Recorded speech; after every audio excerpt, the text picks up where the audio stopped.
Hello, Southport Square residents. This is your Executive Director, Brian Hess, with another episode of Around the Square. Hope everybody is having a wonderful week. It's been some great weather this week. We had some rain early on, which was always great for the plants and the grass and good old Mother Earth.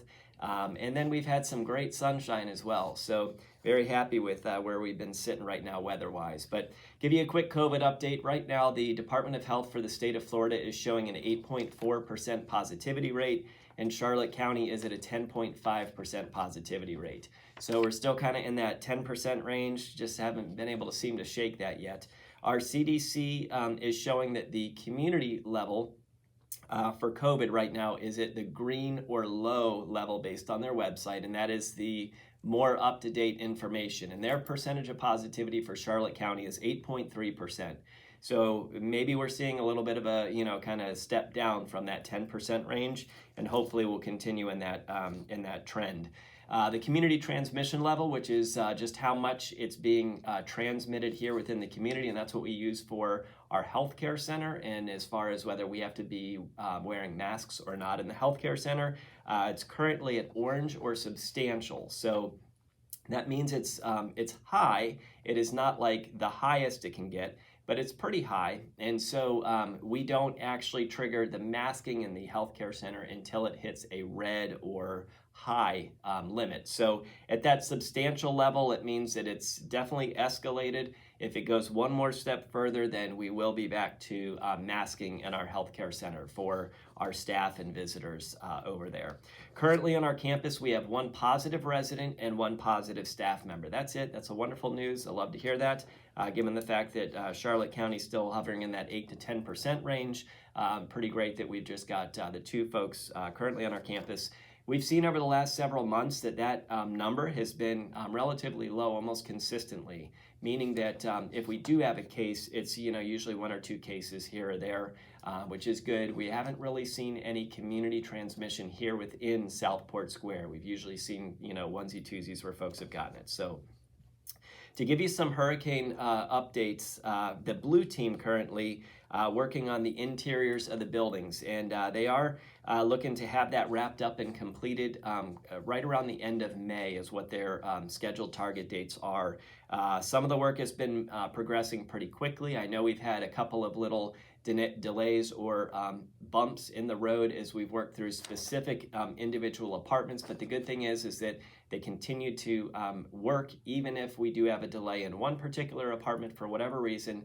They're continuing to be able to work in other apartments, and so we see that work progressing, and we're staying on track for the most part. Our roofing work here on the campus is continuing. The village area is on the docket at this point in time, so you're going to start to see that roofing, the big roofing lift in and out of the village area. You'll see the folks up on those roofs throughout the entire village, and again, that will be the walkways and all the buildings throughout the village that they'll be working on. When they are wrapped up and completed with that, that will take several weeks. When they are wrapped up with that, they will move over to our Harbor Health Center, and then they will be back over onto this side of the campus with the east and the west buildings. So that's kind of their progress of where they're going to be working with the roofing. As far as the painting and the soffit works under the carports, so they do anticipate that work to start probably within about 3 weeks or so from now. And as we get a little bit closer to time, we will roll out that schedule again as we did for the roofing. We will need to be moving cars during that time, unfortunately, but they will get back up in there, replace all those soffits under the carports, as well as begin the pressure cleaning and painting of those carports, and then they'll be moving on to the rest of the buildings here on the campus. Also at the same time, they will be addressing some fencing and electrical work across the campus that will occur. Those are some things that you probably won't really be involved with or see a whole lot of progress in that as they work through. That will be lighting fixtures on the exteriors of the building, the light posts around campus, and then all of the fencing throughout.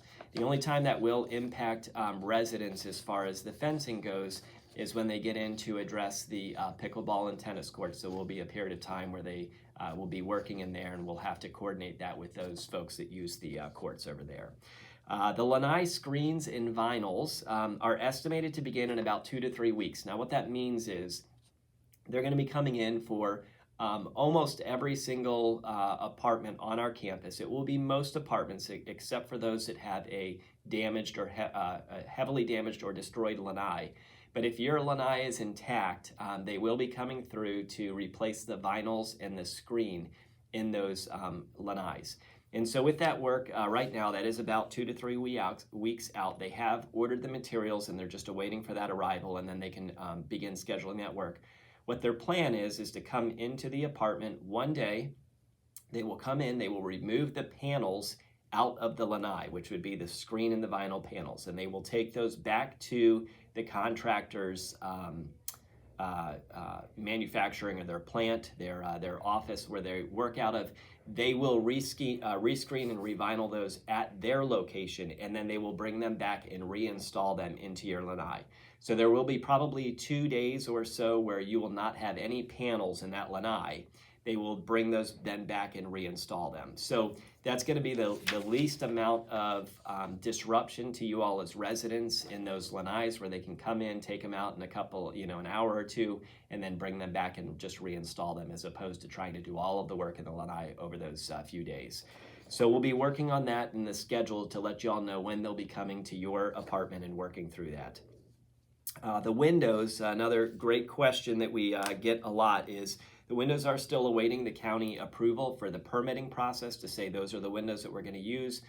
Blue Team feels very confident that these windows will pass the county's inspection, and so they are working on a final price for residents that would like to put those into windows that were not damaged. So twofold. One is that as soon as we get the approval from the county through the permitting process, Blue Team has already ordered windows, so they are on order and on their way. Regardless of the county's approval, they felt very confident the county will approve those.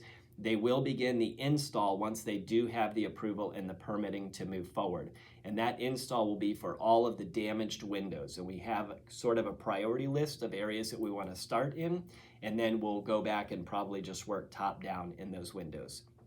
The second part of that is that we will get the pricing out to you all as residents, so anybody that would like to add an impact window to their apartment or multiple windows to their apartment, we will get you a price, and then it's your choice if you'd like to pay that price to have that installed. And if we get multiple folks that want to do that, we might be able to gain some bulk discounting. And so we'll let you know kind of how that works as well. So those are some things coming up here in the near future. And then the last piece of the Blue Team's work that's taking place is those destroyed or heavily damaged lanais. We did have some phone calls with people taking place this week about whether folks were interested or not in glass in lanais. So anybody that is interested in the glass in lanai will be having follow-up further details with that. For those folks that are not interested in just wanting their lanais to be replaced as they were, we will be working with that vendor. That vendor has already been selected by the Blue Team, and they're working on the schedule as far as when they'll have the materials ready to go and when their team will be on site to rebuild those lanais. So that information will be forthcoming as well as soon as we get that schedule pulled together. And then the last hurricane type items going on, the landscaping. So if you've noticed, we've had the landscaping work taking place on our campus. We had some smaller items that were being addressed around the campus, kind of all over. And then in the back of our property, we have them back there starting on the kind of re-leveling and grading of that area. I saw the fill dirt was delivered this week, and they're kind of raising that up in the back there. As they continue that work, they're going to kind of do all of the grading, then they'll be adding the irrigation system in, and then they will be working on the actual planting of the hedge back there, the trees, and all of the sod will be filled back in. So we got a lot of great stuff happening there, and then they're going to move from the back of the property. They'll go up and address sort of the Harbor Health Center and the parking lots around there. Then they'll be working through the east and the west area, and then into the village will be the last part of what their work will entail. The last few items are projects that we have going on. So our Gables East renovation still progressing nicely. We are looking like we're in the home stretch now, roughly about 3 weeks it looks like that we have on the schedule still going on. So as we move forward, our goal is to get that wrapped up and kind of get out of residents' hair over there and let you all get back to enjoying your building as it was. And then our roadwork project behind Gables East and West. So that is still in process right now. The contractor has been waiting for sort of all of that concrete and the seawall to set. And so as they work through that, the last component will be finishing off that sidewalk on both sides and the railing that's going to go in there. And so they're anticipating that work is scheduled for the first week in May, and then that will be wrapped up hopefully at by the middle of May at the latest, and we'll be able to reopen that area back to resident use. And then the last piece, the pool AC, still lingering out there. I know we have a June timeframe right now from the vendor. It was supposed to be April. It did get bumped back to June, so we have about 2 more months to wait. We're working on some other options to just kind of keep that area ventilated a little bit more and a little bit cooler in there. And so our maintenance team is working on that, but very excited to get that AC in and working. So with that, I hope you enjoyed this episode of Around the Square. Exactly. Well, everybody here, I'm here with Fran, and she is putting on display her Japanese bunka. Now, this is a form of needlework that is just, it's unbelievable. I don't think I've ever heard of it. I've seen this type done before, but string, yeah. how long did it take you to do that? Well, this one? Yeah. Oh my gosh, I don't even remember. I did this a long time ago. But the one out there took me about 3 months. But I only could sit an hour the most because it's backbreaking. Well, yeah. And, but it's it's very intricate. It's very intricate. The colors, It really is. I mean, just but this looking one was at fairly this easy. with This one was fairly with easy. the grass and how you did it and all the directions that the weft is going. Yeah. And then you have the outlining that's being done. Mm-hmm. I mean, this is just remarkable. And let's show the back of it, what it looks like in the back, which honestly just looks like a blurrier version of what's in the front. Yeah. But you all can of see these, how they look all like this, curly all of cues. this was given a haircut, because all these strands were hanging out. Uh-huh. And you got to be careful because if you should catch one, it'll pull out. It'll take the whole thing with it, huh? It will take that strand anyway. Wow. So, That is neat. Now, is this something that you still do? No, I don't. You don't do this anymore? No. Oh, that is sharp. Yeah. Yeah, and you're going to put that one on display in your room, huh? In your bedroom? Maybe. Yeah, it's Maybe. pretty. Yeah. Very The nice. one I have home is really nice. It's I told you, the heron, Uh-huh. the bluebird. Yeah. So it's really pretty. You gonna take a picture of the big one? I will. Let's go out to the big one and see that Okay. one. And this is the one that is on display. And as you can see, just look at the detail in this. It's just unbelievable. And this is the bunka, Japanese embroidery. But boy, and that one took you 3 months, you said. Oh, I think so. Yeah. Wow. It's beautiful. It is you. absolutely gorgeous. Thank you. If I can get this thing to focus a little bit better. There we go. You've got the ceiling fixtures. Yeah, they're glaring at it, but boy, isn't that pretty. Now, you did this a long time ago, or? This one, definitely more than nine years ago, probably 12, 10. Okay. Yeah. And it took you about 3 months to do. Yeah, on and off. Where did you learn such a creative? Up in Port Charlotte, the what's that place that has classes and The Cultural concerts? Center? The Cultural Center, yes. There was I say elderly lady my age now teaching it, and boy, the women who were in there had been doing it for several years. They were doing beautiful stuff, and I got into it. Well, I'm That's my sure you problem. did I her get into something, I proud. go in too deep, Oh, well, But this was fun. so you had never done it before, and then you went to a class. the Yeah, silly yeah. things and all that. Yeah, and I went to a class 2 years, and then she didn't do it anymore. It was tough for her, Uh huh. But yeah. Wow, what a talent! That is beautiful. Thank you for sharing that. I mean, really, I encourage all the residents that have a talent to come out here, sign up for this little art display, and you put your work on there. It gets displayed for a whole week, and it tells the other residents, a little bit about you. Like, we wouldn't have never known this about you. So thanks for sharing. Okay, thank you.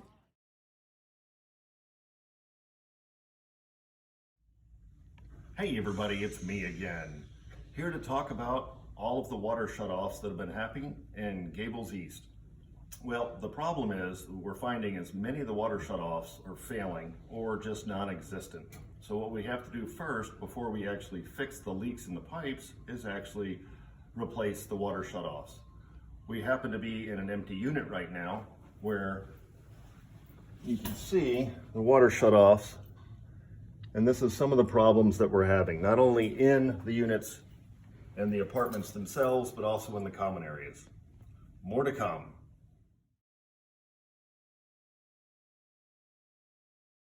Hello again. Now we're going to be talking about expansion joints in buildings. Any building that's built that's over 45 meters long requires some sort of expansion joint. There are four major types of expansion joints. The two that we'll be talking about right now is expanding and contracting joints. The one that I'm standing right next to the fire doors, you'll see a small divot in the wall. This actually allows the building to move with the weather outside, whether it's hot, cold, rainy. Hurricanes will also cause a building to move. And what the expansion joint does is not have the building crack in the foundation or the top of the building, the roof, etc. So most of the time you won't even know that they're there. Stand by for more information. Lorraine, are you excited to do this presentation for everyone?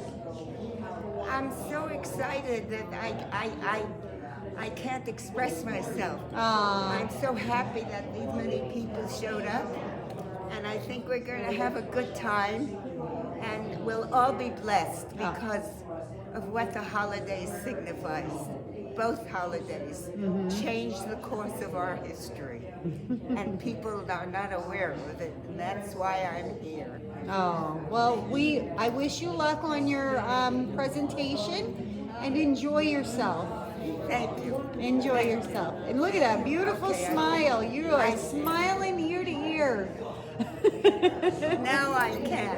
You know, it's like an actress before she goes on stage, nervous as anything. And when she goes on stage, she loses all in her heat. That's right. That's me. It's over, the preparation, and now I'm really doing it, so I'm happy. Okay. All right. So nice to see you.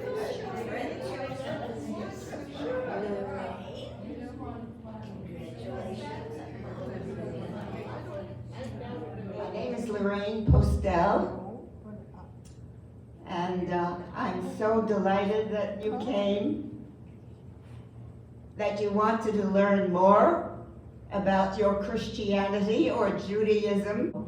And this holiday of Passover is people still celebrating a holiday that started over 3,000 years ago.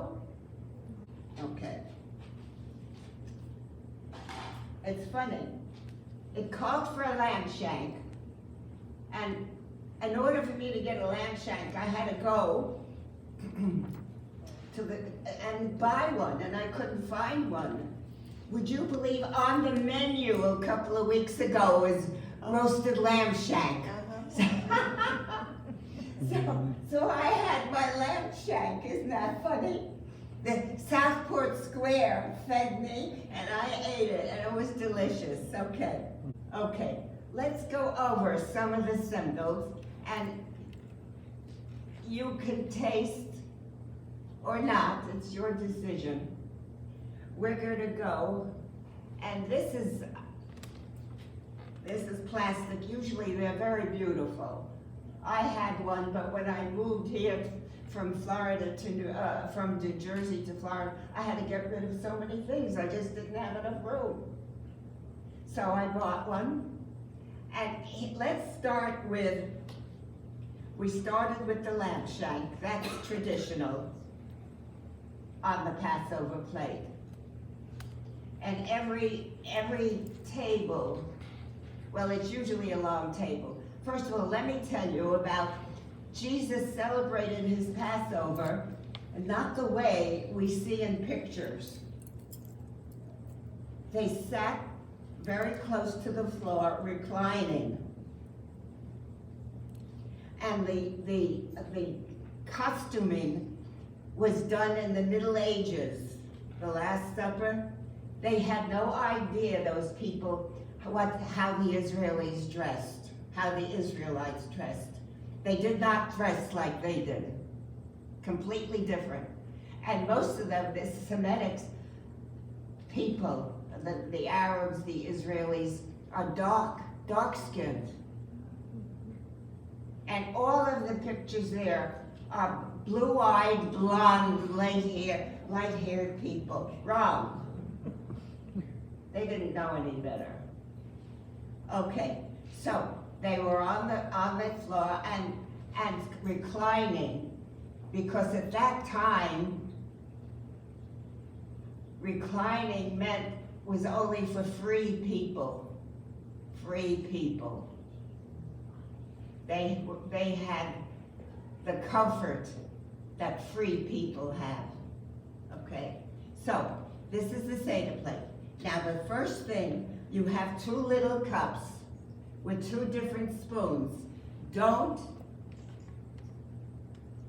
use the same spoon for the 2 different items. And a word of warning, you see the red?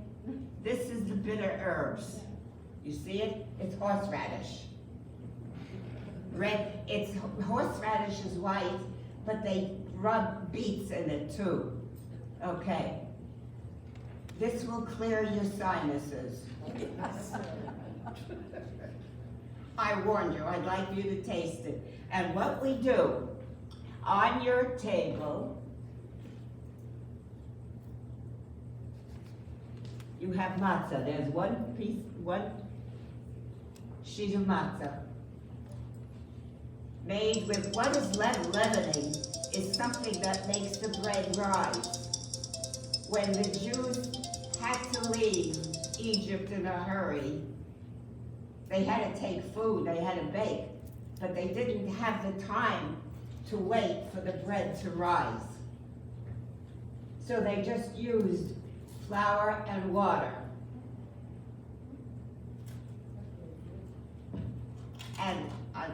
And what you do, I want you to notice something, because I'm going to talk about it. If you look up at the matzah, you see it's striped and it's pierced. Symbolically, in Isaiah 53, Isaiah was a Jewish prophet who lived 700 years before the birth of Christ. He wrote a song describing the death of Jesus, predicting the Messiah, 700 years before he was born. And the matzah describes how Jesus was killed. He was pierced through for our transgression. He was pierced through with our transgressions. You see the little dots? Yeah. And with his stripes, we are healed. So you have the piercing and the stripes in the matzah. A symbol of who? Jesus.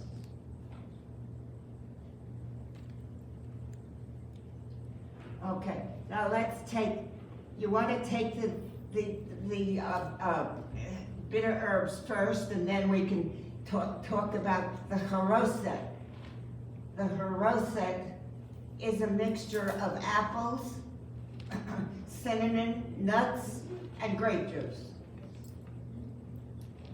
And this is symbolic of the mortar that the Jews used to build the pyramids, to build bricks. Now, what else we have? Okay, I described. This is parsley.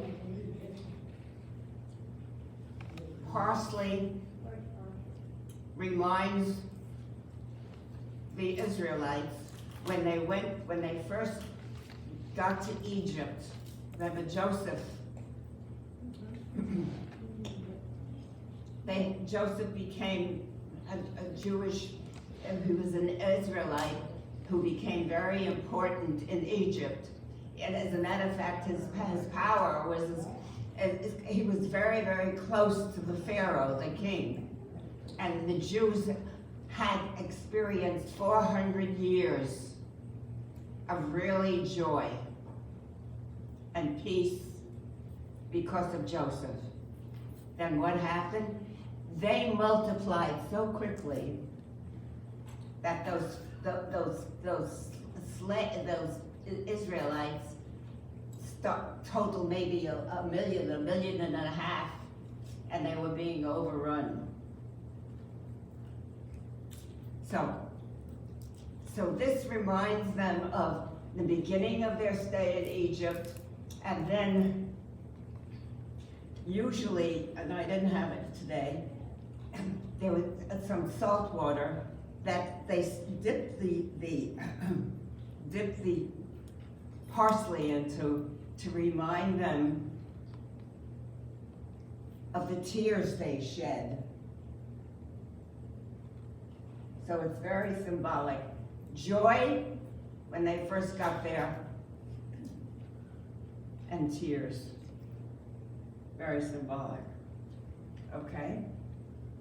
The egg, hard-boiled egg. It has two symbols, and both can be used. Symbol of new birth, meaning freedom, a new birth. And then it's also a symbol of the destruction of the temple. That's where all of the it was like a courthouse. It kept the records of the births, the deaths. They did sacrificing there, and they sacrificed lambs there. They sacrificed lambs there because it was the blood that cleansed them, the blood. And this they did once a year. We have Jesus who only died once. We don't have to do it anymore. Once the temple was destroyed, that was it. And Jesus' blood, once for all. You know what the holiday is that they kill a lamb? Yom Kippur. Yom Kippur.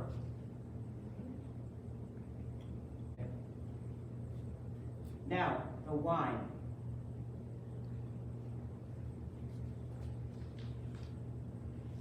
What did Jesus do? He took the bread. You've all had gone to communion, right? This is his bread given for you. That's called communion. I think Catholics call it Eucharist. Doesn't matter. And then the wine. I only put 1 cup. You can drink it. Drink it when I tell you to. Okay. Now, you see this beautiful cup? It's crystal. One part of the Seder, very interesting. How many of you have heard of John the Baptist? Okay. Was John the Baptist the Christ? No. He came before the Christ to tell people about the Messiah coming. So people are waiting for Elijah to come and tell them that your Messiah is coming this year. And they're still waiting. So I thought I'd show you Elijah's cup. Also, one of the things that's so beautiful, remember I talked about being a child at a Seder and I couldn't wait to eat. The children partake in the Seder ceremony. They ask a series of questions. And someone at the Seder answers, like, why is this Why is this night different than any other night? Why do we sit reclining? I mean, and the answers are given to them. And then there is a piece of matzah that's hidden between 3 cloths, and it's hidden, and someone at the Seder hides the piece of matzah, and that hidden matzah represents Jesus. And then they have to look for the matzah, and they get a reward. It's usually money. If the child that finds it gets the money. To us, it symbolized Jesus was hidden in the Old Testament, and he's found in the New Testament.